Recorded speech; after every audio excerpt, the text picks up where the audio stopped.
ইনশাআল্লাহ। আর বেশি করবো না, ভয় দাও। আপনাদের কাছকে বাসা বাসা পরিসংখ্যান দিয়ে গেলাম, তাহলে কি তরিকা নিয়ে কি আমাদের লাভ হলো না লস হলো? কত পরিমাণে হয়েছে আমাদের হিসাব কষে দিতে পারবে? তাহলে বোঝা গেল ৮০ একটা গরু দিয়ে লস হয় নাই।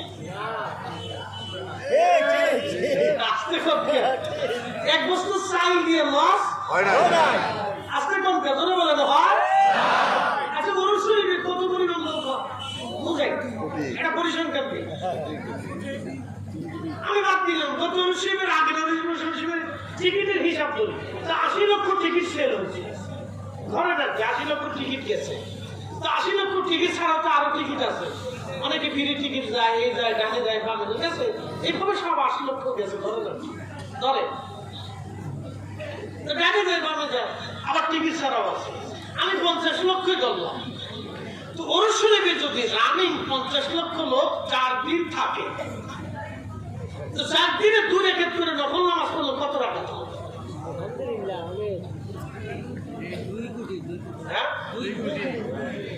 না, ৭ দিনের হিসাব ধরো, প্রত্যেকদিন ২ রাকাত ধরেন। আমি বেশি ধরলাম না, কমই ধরলাম। বেশি ধরলে অনেকে স্টপ করতে পারে, তাহলে বেহেশত আজকে হয়ে গেছে, আর কালকে নামাজ পড়তাম না। এই চিন্তা নিয়ে বিপদ আছে। আমার শ্বশুরের লোকজন তো একটু লাভ খুঁজেন তাড়াতাড়ি, খুব তাড়াতাড়ি ধনী হইতেছেন, এই জন্য শ্বশুর বাড়ি দেখলে ইটালি দৌড় পারে। আমি বুঝি কিন্তু খুব সাবধান। আমি বেশি লাভ দেবো না, অল্প লাভের ভিতরে থাকি। আসেন পরিসংখ্যান নিয়ে ৪ দিন অবশ্যই ৩ দিন বাদ দিলাম, ৩ দিনই ধরলাম। ৩ দিন, শনিবার, রবিবার, সোমবার, ৩ দিনই ধরলাম। ৩ দিন যদি প্রত্যেক দিন ৫০ জনে ৫০ লক্ষ মানুষ মহিলা পুরুষ দিয়ে ২ রাকাত নামাজ পড়ে, তাহলে ১ কোটি। ৩ দিনে ৩ কোটি। একসাথে বলুন আল্লাহু আকবার। মাগরিবে হলো ৬ রাকাত। আমি এই প্রত্যেক দিন ৩ কোটি, ৩ দিনে ৯ কোটি রাকাত নফল নামাজ। খালি এক বস্তা চাল দিয়ে বলে লস হয় নাই। কি আসতে কোন কেজরে বলে লস? এরপরে আসেন আপনি ২ বার। কতবার? ২ বার। তো ৮ কত? কত কত? ৮ কত? তো ৫০ লক্ষ যদি পড়ে তাহলে কত কত বলে?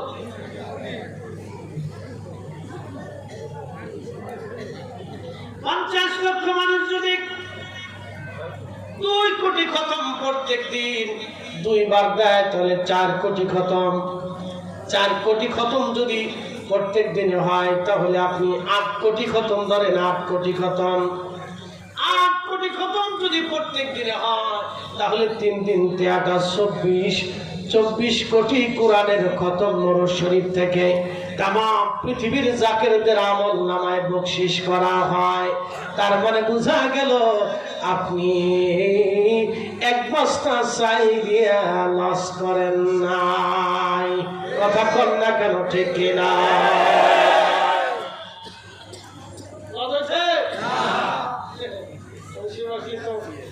আপনি সুমান সাহেব গেলে অনেকে দুদিন পরে আসলে তো ভাবতেন এই চিন্তা মগজেও যেন কখনো না আসে। সাবধান করে বলে দিয়ে যাচ্ছি, প্রিয় শরীয়তপুরবাসী, আমার শ্বশুর বাড়ির দেশের মানুষ, বেশি আগে গেলে তাহলে একবারে বেশি আত্মীয়তা হয়ে গেলে আমার বিরাট বিপদ। এদিকে আর আমি যাবো না। খুব মনোযোগ দিয়ে শুনে যান।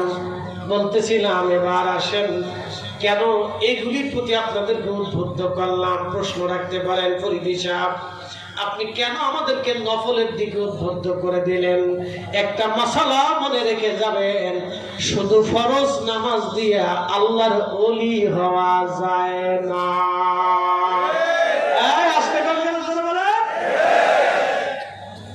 শুধু ফরজ দিয়ে ওলি হওয়া যায় না।